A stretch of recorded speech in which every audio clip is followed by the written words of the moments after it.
ആട് 3 സിനിമയുടെ ഭാഗത്തുനിന്ന് പുതിയ ക്യാരക്ടർ പോസ്റ്ററുകൾ വന്നിട്ടുണ്ട്. പ്രസൻറ്റിലുള്ള ഷാജി പാപ്പൻ മുതൽ ഡ്യൂഡ് വരെയുള്ള ക്യാരക്ടറുകളുടെ പോസ്റ്റേഴ്സാണ് വന്നിട്ടുള്ളത്. അതുപോലെ ഒരു കന്നഡൻ ആക്ട്രസും സിനിമയിൽ അഭിനയിക്കുന്നുണ്ട്. അവരുടെ ക്യാരക്ടർ പോസ്റ്ററും വന്നിട്ടുണ്ട്. സിനിമയുടെ ഭാഗത്തുനിന്ന് നേരത്തെ വന്ന ഇവരുടെ പാസ്റ്റ് ലുക്കിലെ പോസ്റ്റേഴ്സൊക്കെ വന്നപ്പോൾ വലിയ രീതിയിൽ വിമർശനങ്ങളൊക്കെ ഉണ്ടായിരുന്നു. എന്നാൽ ഇപ്പോൾ വന്ന പോസ്റ്റേഴ്സൊക്കെ നല്ല രീതിയിൽ ആളുകൾ ഏറ്റെടുത്തിട്ടുണ്ട്.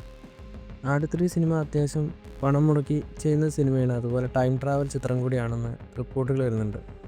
മാർച്ച് 19-നാണ് സിനിമയുടെ റിലീസ്. ടിനു പാപ്പച്ചൻ സംവിധാനം ചെയ്ത ഏറ്റവും പുതിയ ചിത്രത്തിൻ്റെ ടൈറ്റിലും ഫസ്റ്റ് ലുക്കും വന്നിട്ടുണ്ട്. കൊല്ലംകോട്ട കമ്പനി എന്നാണ് സിനിമയുടെ പേര്. സജിൻ ഗോപു ആണ് സിനിമയിൽ പ്രധാന വേഷത്തിലെത്തുന്നത്.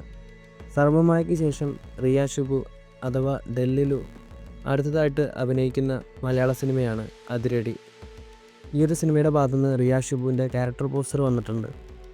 സ്വാതി ആർ കൃഷ്ണ എന്ന ക്യാരക്ടറായിട്ടാണ് റിയ ഷിബു ഈ ഒരു സിനിമയിൽ അഭിനയിക്കുന്നത്. ഈ വർഷം മെയ് 14-നാണ് അതിരടി സിനിമയുടെ റിലീസ്. കൃഷാന്തിൻ്റെ സംവിധാനത്തിൽ പുറത്തിറങ്ങാനിരിക്കുന്ന ഏറ്റവും പുതിയ ചിത്രമായ മസ്തിഷ്ക മരണം എന്ന സിനിമയുടെ റിലീസ് ഫെബ്രുവരി 27-നായിരിക്കും. സൂര്യ 47 സിനിമയുടെ ഷൂട്ടിംഗ് ചെന്നൈയിൽ നടന്നുകൊണ്ടിരിക്കുകയാണ്. ആകാശമലോ ഒക്കെ താര എന്ന ദുൽഖറിൻ്റെ തെലുങ്ക് സിനിമയുടെ ഡിജിറ്റൽ റൈറ്റ്സ് നെറ്റ്ഫ്ലിക്സ് സ്വന്തമാക്കിയിട്ടുണ്ട്. ദുൽഖറിൻ്റെ അന്യഭാഷയിലെ ഏറ്റവും വലിയ OTT ബിസിനസ് നടന്ന ഒരു സിനിമ കൂടിയാണിത്. ഏകദേശം 34 കോടിക്കാണ് ഈ ഒരു സിനിമയുടെ OTT റൈറ്റ്സ് നെറ്റ്ഫ്ലിക്സ് സ്വന്തമാക്കിയത്. സിനിമയുടെ music rights 7 കോടിക്കാണ് വിറ്റുപോയത്.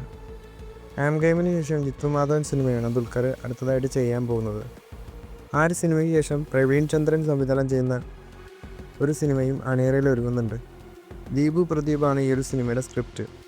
DOP Shaiju Khalid, production Anwar റഷീദും DKയും ചേർന്നാണ്.